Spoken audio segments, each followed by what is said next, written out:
Despite recent market swings, 401k savers should pretty much be very happy. According to Fidelity Investments, the average 401k balance soared 466% in the last 10 years. But don't get too excited. If you have a traditional account, that money is not all yours. Our senior personal finance correspondent, Sharon Epperson, joins us to explain why. Okay, that's a shocker. It is a shocker. What happens? I mean, balances have been building, and that's all good, but why is it not all my money? Well, first of all, let's say these are great savings tools, right? We love 401ks, Absolutely. we love IRAs, we love the automatic savings, and the rebound that we've seen with the strong stock market in the first 3 months of the year took those average balances up 8 or 9%. We're talking about over $100,000 on average for the average 401k or the average IRA balance. But the way these work, as we know, is that we get that tax break up front. We're putting the money into a regular IRA or 401k. We're getting a lower tax bill as a result, based on the money that we're putting in.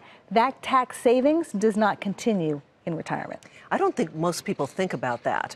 So can you give us some insight as to what the tax implications might be, what that tax bite might be? When you withdraw the money from a 401k or an IRA in retirement, you are taxed at your ordinary income tax rate. So if you're at the 24% tax bracket, you're going to have nearly a quarter of that money gone to the government. If you take out that money early, before age 59 and a half, you are also going to get a tax hit.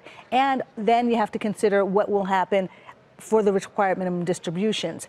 When you take a look at what that impact is, let's look at someone who has a combined balance in their IRA and 401k of, say, $300,000. They're in the 24% tax bracket.